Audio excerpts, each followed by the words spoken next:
In the flickering candlelight of his study, Dr. Nathaniel Blake hunched over his desk, his trembling fingers tracing the faded lines of an ancient map. The mansion around him creaked and groaned, as if protesting the weight of forgotten knowledge contained within its walls. Outside, a storm raged, lashing against the windows with an almost sentient fury. Blake's eyes, bloodshot from countless sleepless nights, darted across the yellowed parchment before him. It had arrived that morning, carefully wrapped in oilcloth and bearing the seal of a remote monastery in the Carpathian Mountains. The package was accompanied by a letter written in a shaky hand that spoke of dark secrets and whispered warnings. As he studied the map, Blake's breath caught in his throat. There, nestled between craggy peaks and forgotten valleys, lay a symbol he had never encountered before, a twisted glyph that seemed to writhe and pulse in the candlelight. Beneath it, barely legible, were words in an ancient script. "Here lies the gate to the abyss." With trembling hands, Blake reached for the manuscript that had accompanied the map.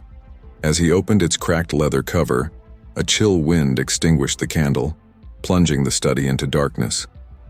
For a moment, Blake could have sworn he heard a faint whisper, a sound that seemed to come from everywhere and nowhere at once. Shaking off his unease, he relit the candle and began to read.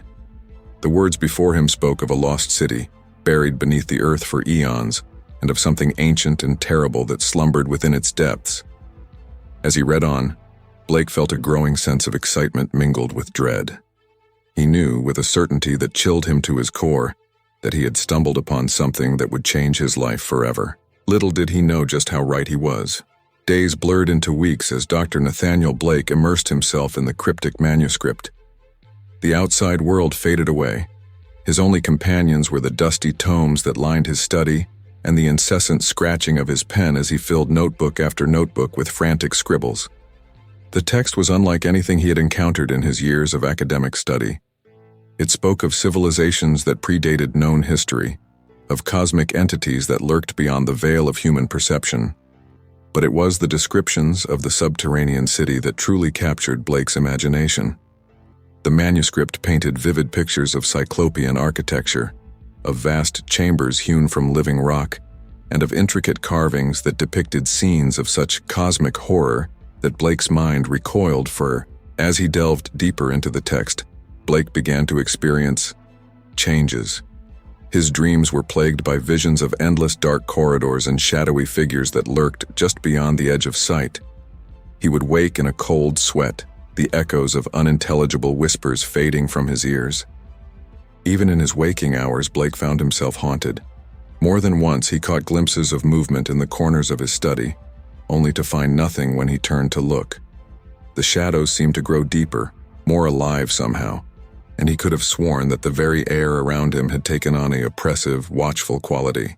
Despite these unsettling occurrences, or perhaps because of them, Blake's obsession only grew. He became convinced that the manuscript held the key to unlocking secrets of the universe that had remained hidden for millennia.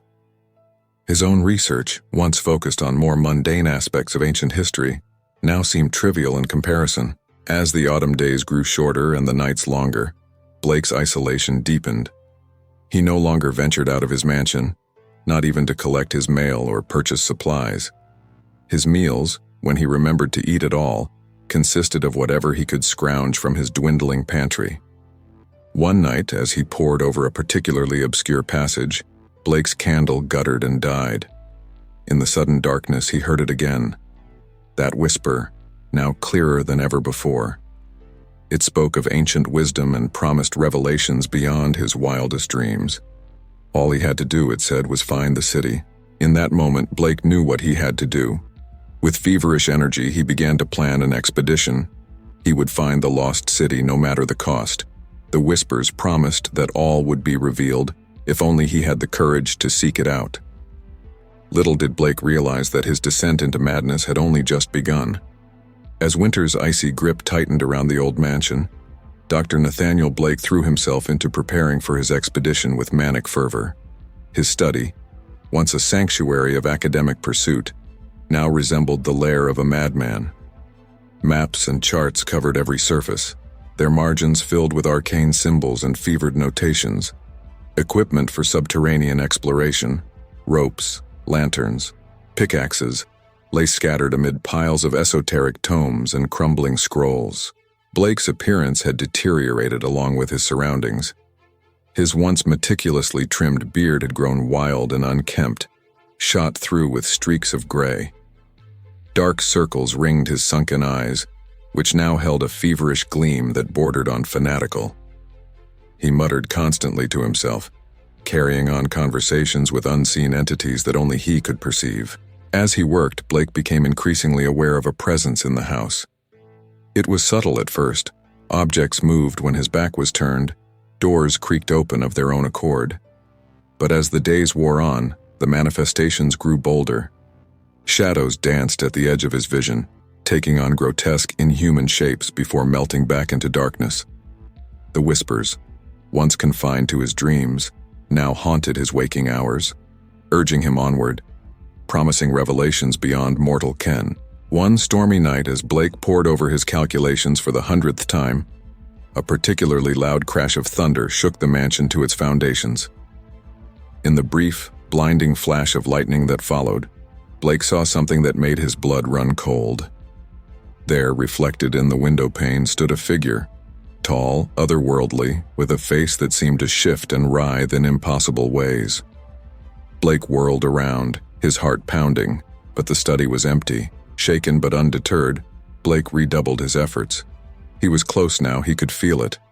The manuscript had yielded its secrets to him, revealing the location of the buried city with tantalizing clarity. It lay hidden in a remote valley of the Carpathian Mountains, accessible only through a network of treacherous caves and forgotten catacombs. As the appointed day of his departure drew near, Blake made his final preparations. He packed his bags with care, selecting only the most crucial equipment and the most relevant texts. The rest of his vast library he left behind, along with all trappings of his former life. On the eve of his journey, Blake stood at the threshold of his study, taking one last look at the room that had been his world for so many months. The whispers were louder now, more insistent. They spoke of wonders and horrors beyond imagining, of knowledge that would reshape his understanding of reality itself. With a mix of trepidation and exhilaration, Blake turned his back on his old life and stepped into the unknown. The lost city awaited, and with it, the answers to questions he had only begun to formulate. As he closed the front door of the mansion behind him, Blake failed to notice the shadows that seemed to cling to him, following in his wake like loyal hounds. His journey into the abyss had begun, and there would be no turning back. The Carpathian Mountains loomed before Dr. Nathaniel Blake, their jagged peaks piercing the leaden sky like the teeth of some primordial beast. The journey had been arduous, fraught with delays and inexplicable setbacks. Trains had mysteriously derailed, roads had become impassable, and local guides had refused his coin with looks of abject terror in their eyes. But Blake had persevered, driven by an obsession that bordered on madness. Now, as he stood at the foot of the mountains, his goal tantalizingly close, he felt a surge of elation tinged with creeping dread. The village that served as his final outpost of civilization was a collection of dilapidated hovels huddled against the encroaching wilderness. The inhabitants, sallow-faced and wary, crossed themselves at his approach and hurried indoors. Only the village elder, a wizened crone with milky eyes, dared to speak to him. "Turn back, stranger," she croaked in heavily accented English. "The mountains do not welcome the curious. There are things in the deep places of the earth that should remain undisturbed." Blake dismissed her warnings with a wave of his hand, his mind focused solely on the path ahead. As he set out into the wilderness, he could have sworn he heard the old woman's voice carried on the wind. "May God have mercy on your soul." The ascent was grueling. Blake fought his way through dense forests and across treacherous scree slopes, the weight of his pack dragging at his shoulders. The air grew thin and cold, and more than once he found himself gasping for breath, his lungs burning with exertion. As night fell, Blake made camp in the shelter of a rocky overhang. In the flickering light of his campfire, he consulted the ancient map, tracing the route to the hidden valley. The parchment seemed to pulse beneath his fingers, the ink shifting and swirling in impossible patterns. That night his dreams were more vivid than ever before. He saw vast cyclopean cities built by hands that were not human, heard the pulsing of some great cosmic heartbeat that echoed through the very bones of the earth. And always, there were the whispers growing louder with each passing moment. Blake awoke with a start, his body drenched in cold sweat. The fire had died to embers, and in the pre-dawn gloom, he could have sworn he saw shapes moving in the shadows just beyond the reach of the fading light. Shaking off his unease, he packed his gear and pressed on. As the sun climbed higher in the sky, Blake finally crested a ridge and found himself looking down into a mist-shrouded valley. His heart leapt in his chest. This was it, the location indicated on the map. Somewhere in the depths of this forgotten place lay the entrance to the buried city. With renewed vigor, Blake began his descent into the valley. The mist swirled around him, growing thicker with each step. Strange rock formations loomed out of the fog, their shapes suggesting things that should not be.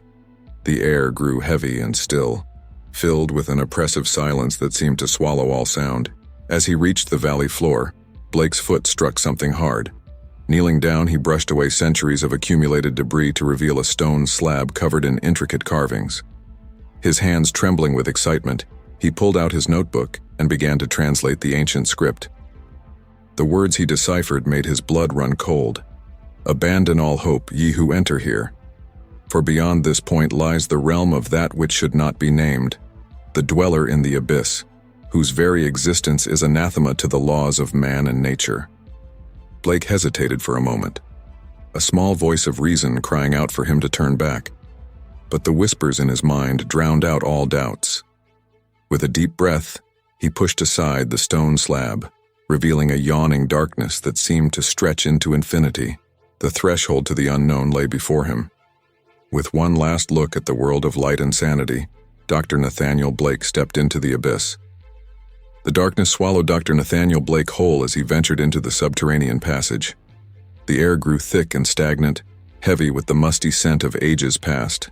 His lantern cast feeble light against the encroaching shadows, which seemed to writhe and dance at the edges of his vision. The tunnel stretched endlessly before him, its walls adorned with bas-reliefs depicting scenes of such cosmic horror that Blake's mind recoiled from their implications. Grotesque figures cavorted in alien landscapes, while vast, tentacled monstrosities loomed over cowering human forms. As he descended deeper, Blake noticed that the carvings became more intricate, more alive, as if the very stone was trying to tell him a story he was not meant to comprehend. Hours blended into days as Blake navigated the labyrinthine passages.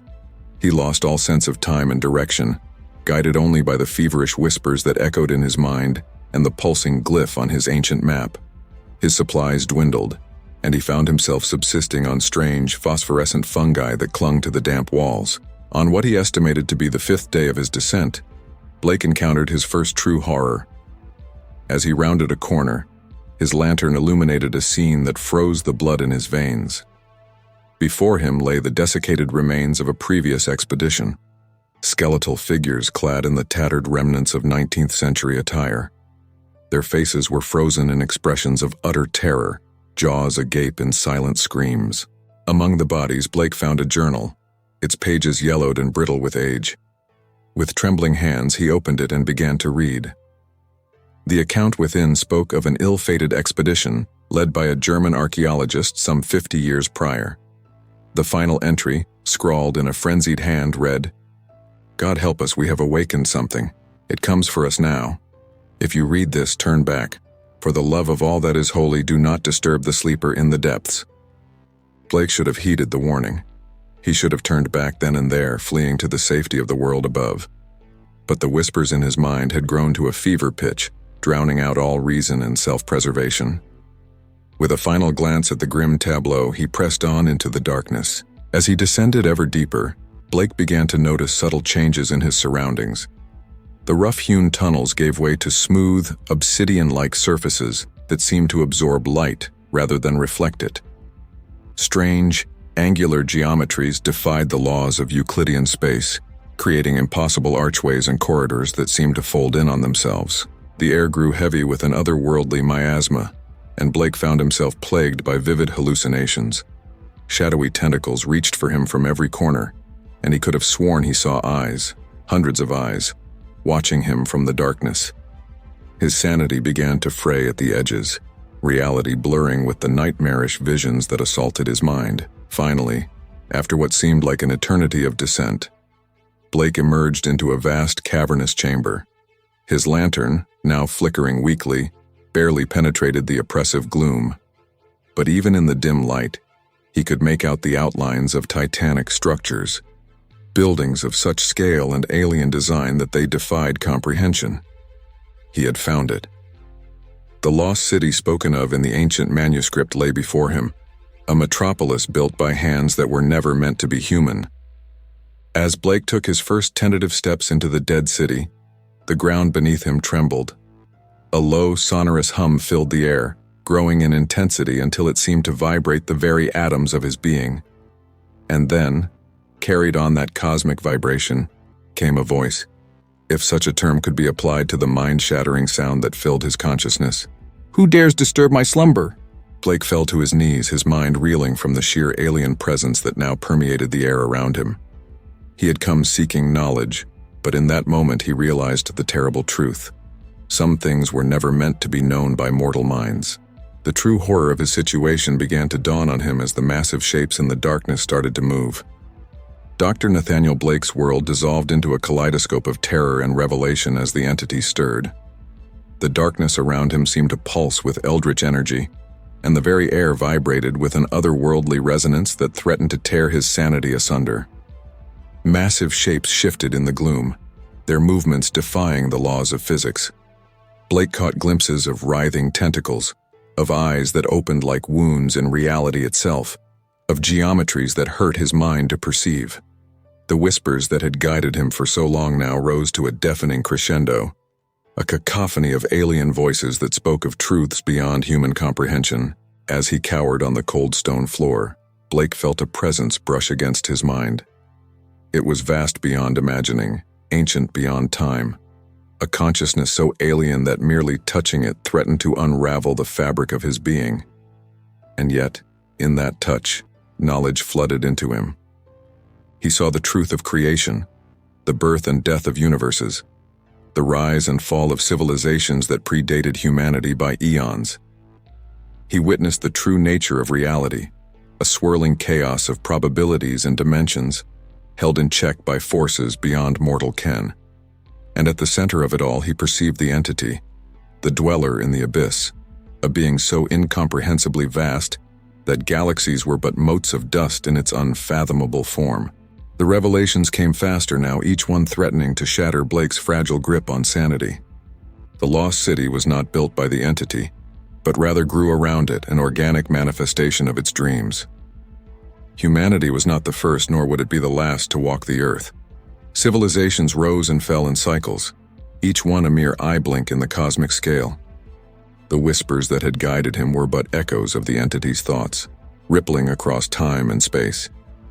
His entire journey, from the discovery of the manuscript to his descent into the abyss, had been orchestrated by the slumbering god, a test of sorts for reasons beyond human understanding. As the knowledge poured into him, Blake felt his mind expanding, stretching to accommodate concepts that no mortal brain was meant to contain. He screamed, but no sound escaped his lips. He tried to close his eyes, but the visions continued unabated. In that moment of cosmic horror and enlightenment, Dr. Nathaniel Blake understood the true insignificance of humanity in the grand tapestry of existence. We were but fleeting shadows, our greatest achievements less than nothing in the face of the universe's vast indifference. And yet paradoxically, he also glimpsed a strange sort of purpose. The entity, in its unfathomable wisdom, had chosen him as a vessel, a conduit through which a fraction of its knowledge could be transmitted to the world above. As this realization dawned on him, Blake felt his consciousness begin to fragment. He was being remade, transformed by the eldritch energies swirling around him. His physical form began to warp and twist, reshaping itself into something that was no longer entirely human. In his last moments of lucidity, Blake understood the terrible price of the knowledge he had sought. He would return to the world above, but not as the man he once was. He would be a herald, a prophet of the cosmic truth, forever changed by his encounter with the dweller in the abyss. As darkness claimed him, Blake heard one final whisper, a promise and a curse entwined. "Go forth, my herald. Speak of what you have seen that others may know and tremble." And with that, Dr. Nathaniel Blake ceased to be, and something new was born in the depths of the forgotten city. Time lost all meaning in the depths of the abyss. What might have been days or years passed as the entity that was once Dr. Nathaniel Blake underwent a horrifying transformation. His flesh twisted and reformed, molded by eldritch energies beyond mortal comprehension. His mind, once bound by the limitations of human perception, expanded to encompass vast cosmic truths. When the metamorphosis was complete, the being that emerged bore little resemblance to the scholarly man who had descended into the underground city. Its form was fluid, shifting between states of matter in nauseating undulations. Eyes opened and closed across its surface, each one perceiving a different layer of reality. Tendrils of shadow and light extended from its core, tasting the air and probing the surrounding darkness. But the most terrifying change was within. The creature's consciousness now existed simultaneously across multiple dimensions, allowing it to perceive past, present, and future as a single, eternal moment. The knowledge imparted by the dweller in the abyss burned within its mind, a terrible burden that threatened to overflow and consume everything it touched. As the newly transformed being took its first steps in its altered state, the ancient city around it seemed to pulse with renewed energy. The cyclopean structures twisted and reshaped themselves, forming impossible geometries that served as conduits for otherworldly power. The air itself became thick with swirling patterns of color that no human eye could perceive, carrying whispers of cosmic secrets. The entity that was once Blake felt an irresistible pull towards the surface world. It understood now that its transformation had a purpose: to serve as a bridge between the realm of the dweller and the unsuspecting world above.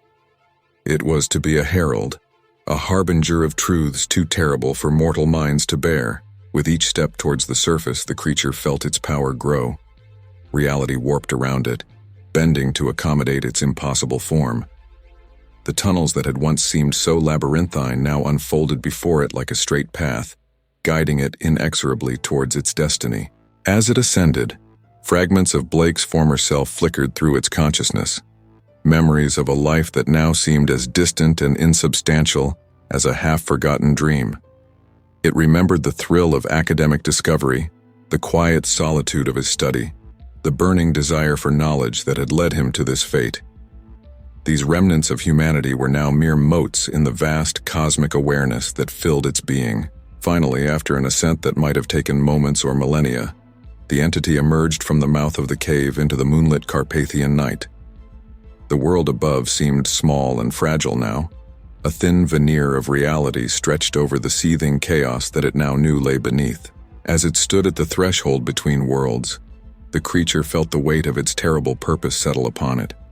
It was to be the messenger of cosmic horror, the bringer of truths that would shatter the comforting illusions of human existence. With a thought, it shifted its form into a semblance of its former human self, a ghastly parody of Dr. Nathaniel Blake. But no mortal eye could be deceived for long. The eldritch horror that lurked just beneath the surface was palpable, a wrongness that defied description. As the first rays of dawn broke over the mountain peaks, the entity began its journey towards civilization. Behind it, the entrance to the underground city sealed itself, leaving no trace of its existence. The dweller in the abyss had awakened, and through its herald its influence would soon spread across the unsuspecting world. The winds carried whispers of cosmic secrets as the creature that was once Dr. Nathaniel Blake took its first steps towards fulfilling its dreadful purpose. The entity that had once been Dr. Nathaniel Blake made its way down the mountainside, its passage marked by inexplicable phenomena. Vegetation withered in its wake, and small animals fled in terror or fell dead, their minds unable to comprehend the horror that walked among them. The very air seemed to distort around its form, reality struggling to accommodate its presence in the world of mortals. As it approached the village at the foot of the mountains, the creature paused, considering its next move. The human part of its consciousness, a fading echo of Blake, suggested caution, a gradual reintegration into society. But the vast, cosmic awareness that now dominated its being had other ideas. The message it carried was too urgent, too vital to be constrained by human notions of propriety or sanity. The village erupted into chaos as the entity entered. Dogs howled in terror, their cries cut short as their minds snapped under the weight of what they perceived. Children wept blood, their young minds touched by visions of cosmic horror. The adults fared little better. Some fell to their knees in mad prayer, while others clawed at their eyes, desperate to unsee what could not be unseen. The entity that was Blake stood in the village square, its form flickering between human and otherworldly. When it spoke, its voice resonated on multiple levels of reality, carrying meaning beyond mere words. "Behold, I bring tidings from the depths. The sleeper has awakened, and the world must know." As it uttered these words, tendrils of eldritch energy spread from its form, touching the minds of all who could hear. In an instant, the villagers were granted a fraction of the cosmic awareness that the entity possessed. Their screams echoed across the mountains as their minds struggled to process the revelation. Satisfied that its message had been delivered, the creature continued its journey. It commandeered a vehicle. The driver fled screaming into the night and set course for the nearest city. As it traveled, it left a trail of madness and revelation in its wake. Birds fell from the sky, their tiny brains overloaded with cosmic truths. Electronic devices malfunctioned, broadcasting snippets of otherworldly whispers before falling silent. In the cities and towns it passed through, the entity's influence spread like a virus of the mind.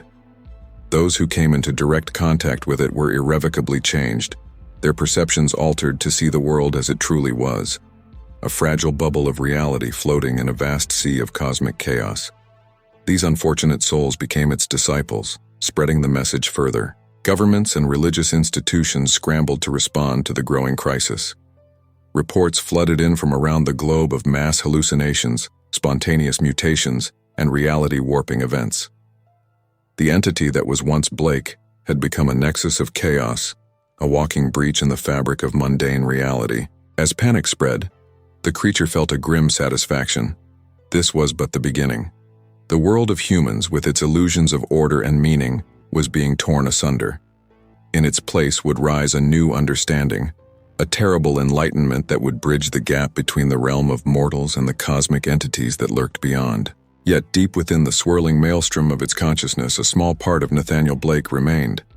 This fragment watched in horror at what he had unleashed, a mute witness to the unraveling of everything he had once held dear. But its protests were drowned out by the overwhelming chorus of cosmic whispers that now guided the entity's actions. As night fell on a world teetering on the brink of cosmic revelation, the creature that had once been Dr. Nathaniel Blake continued its inexorable march. The dweller in the abyss was stirring, and through its herald, it would remake the world in its own terrifying image. As the entity that was once Dr. Nathaniel Blake continued its relentless march across the globe, the world descended into a state of unprecedented chaos. Governments crumbled, their leaders driven mad by the cosmic truths now seeping into every corner of human consciousness. Religious institutions found their doctrines shattered in the face of revelations too vast and terrible to be reconciled with any earthly faith. The creature's influence spread exponentially, carried on waves of terror and insanity. Those who managed to retain some semblance of sanity barricaded themselves in fortified enclaves, desperately trying to shut out the whispers that permeated the very air. But there was no escape from the knowledge that now infected humanity like a virus of the mind. As the entity moved through major cities, reality itself began to warp and twist. Skyscrapers folded in on themselves, forming impossible geometries that hurt the eye to behold. Streets became rivers of writhing shadows, while the sky above churned with colors never before seen by human eyes. Time and space became fluid, with people experiencing moments of temporal displacement or finding themselves suddenly transported to alien landscapes. The scientific community, those few who still clung to reason, struggled to understand and contain the phenomenon. But their instruments failed in the presence of energies that defied the laws of physics, and their minds recoiled from the implications of what they observed. The boundary between our dimension and others grew thin, allowing glimpses of realities so alien that even a momentary view was enough to drive a person to madness. Cults sprang up around the world, worshipping the entity and the cosmic horror it represented. These fanatics embraced the coming change, seeing it as a form of terrible transcendence. They conducted bizarre rituals in an attempt to hasten the merging of realities, offering up sacrifices to entities they could barely comprehend. As the world teetered on the brink of total dissolution, the small part of Nathaniel Blake that still existed within the entity began to stir. Horrified by what it had wrought, this fragment of humanity began to fight against the overwhelming cosmic consciousness that had consumed it. It was a battle waged not with weapons but with will, a desperate struggle to reassert some measure of human identity in the face of vast, alien forces. This internal conflict manifested in the physical world as moments of hesitation in the entity's relentless advance. Sometimes, it would pause mid-stride, its form flickering between human and otherworldly, as the Blake fragment fought for control. In these brief moments, those nearby reported hearing agonized screams, not of physical pain but of a soul in torment. As news of these moments of weakness spread, a glimmer of hope arose among those still fighting to preserve humanity. If the entity could be stopped, perhaps the tide of cosmic horror could be stemmed. Unlikely alliances formed. Scientists worked alongside mystics, soldiers fought beside scholars, all united in a desperate bid to find a way to banish the horror that walked among them. Their efforts culminated in a last-ditch plan to confront the entity at a nexus point of ley lines, where the fabric of reality was at its weakest. As the creature approached this location, drawn by forces it didn't fully understand, it found itself faced with a coalition of humanity's last defenders. The stage was set for a final confrontation, a battle not just for the fate of the world, but for the very nature of reality itself. As eldritch energies crackled through the air and the sky above split open to reveal vistas of cosmic terror, the entity that was once Nathaniel Blake prepared to face those who would deny the terrible truth it had come to impart. The outcome of this confrontation would determine whether humanity would be consumed by cosmic horror, or if it could find a way to preserve some spark of its existence in the face of truths too vast and terrible to comprehend. The air crackled with eldritch energy as the entity that was once Dr. Nathaniel Blake faced the assembled forces of humanity's last stand. The sky above was a maelstrom of impossible colors, reality itself buckling under the strain of cosmic forces beyond mortal comprehension. As the creature approached, its form shifting between human and otherworldly, the defenders launched their desperate assault. Weapons of science and sorcery alike were brought to bear, their effects rippling across multiple planes of existence. For a moment, it seemed as though the combined might of humanity might be enough to stem the tide of cosmic horror. But the entity was not so easily defeated. With a gesture, it tore rifts in the fabric of space-time, unleashing tentacled horrors and geometry-defying monstrosities upon its attackers. The battlefield became a nightmare landscape where the laws of physics held no sway, and sanity was a luxury few could afford. Yet, even as the conflict raged, something unexpected was happening within the entity itself. The fragment of Nathaniel Blake, that last remnant of humanity buried deep within the cosmic consciousness, was fighting its own battle. Empowered by the proximity to so many human minds, it struggled to reassert control over the amalgamation of human and otherworldly that it had become. This internal struggle manifested as violent fluctuations in the entity's form and power. One moment it was an unstoppable force of cosmic terror, the next a confused and terrified human being. The defenders, sensing this weakness, redoubled their efforts. In a pivotal moment as the entity writhed in internal conflict, a young scientist managed to breach its defenses.